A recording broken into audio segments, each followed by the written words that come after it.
In my last video on installing Cork Roadbed, I talked about using preformed cork pieces for under turnouts, but I mentioned that you could also install them in place, and I just wanted to do a quick follow-up to show how easy it is to indeed just build a cork roadbed under a turnout in place. And as you can see here, I have a curved turnout. That's a Pico turnout in HO scale.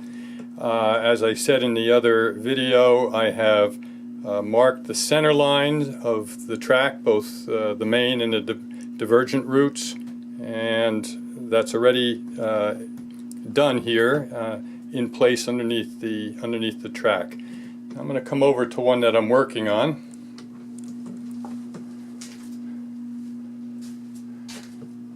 Get this in place a minute. Okay. Alright, so here I'm working on installing the cork underneath this curved turnout. You can see here that I have installed the two outermost pieces of cork. So that's the outside of the diverging route, the outside of the main route, and I've just laid these down with glue along these dotted lines that I had already traced that show the center line of the track, and you can see they blend together here and finally join. And if you see the turnout in place, you can see that they join someplace near the end of the turnout, and that they are following indeed the curve of the turnout. What I need to do now is just quickly show you how you fill in these center pieces. The reality is that if you insert a piece of cork underneath here, you can see that it disappears underneath the turnout itself, and that's all going to be ballasted and you're not going to see it. What you want to do is, at some point up here again, of course, get the contour of the roadbed showing as you come past the turnout. So you don't need to make this piece so long that it extends absolutely as far as it can in there. As a matter of fact, there's some benefits to keeping it a bit shorter than that. So I'm just going to hold this piece temporarily in place with a couple of T-pins and make a few marks on the cork itself. Okay.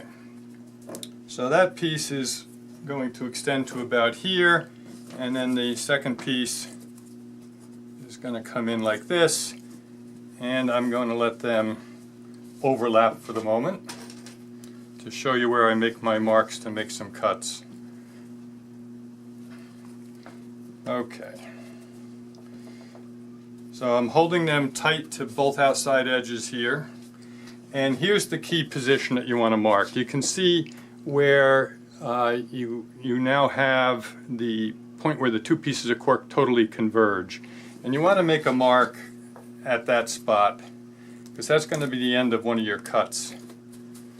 So I'm going to put it about here and about here. Okay, so from there on they really start to diverge. The other thing I'm going to take note of right now is how much these two pieces of cork overlap at this end. And looking at it on the end, I can actually mark it here a minute and we can actually measure it. I'll get rid of this piece.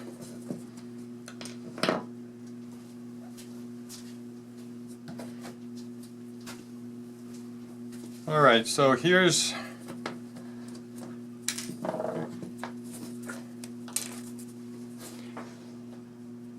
the mark I've put on the cork where the end of the overlap is, and I just want to know how long it is from there to the very outside edge, and that looks to me like just a little bit over ½ an inch.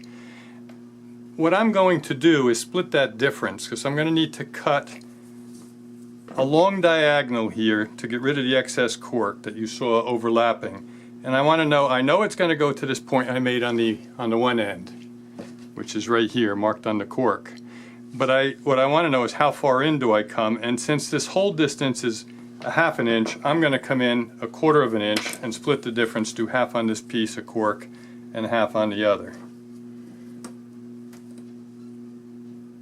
So I'm marking that 1/4 inch mark, and I am going to cut that long diagonal piece out.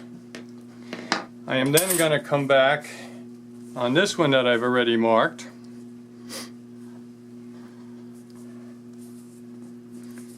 and again I'm going to have a long diagonal piece to cut.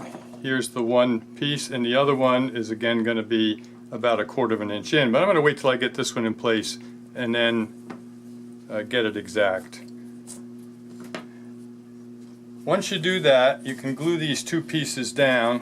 They will now touch at the end and not overlap, and then it's just a matter of coming in and filling in this spot with some excess cork, and it really doesn't matter how completely you do that because it's totally hidden underneath the turnout, and then when you put your ballast in, it's going to fill in. So I do a pretty good job of filling it in, but I'm not going to worry about getting it 100% full, and I can use little bits and pieces to do that. And that's it. So you just start with the two outside pieces, then you get your inside pieces measured, see where they overlap, and you're going to cut that excess off. You're going to cut the same kind of excess off here from this spot out to the end. Then they will just lay next to each other and glue them down.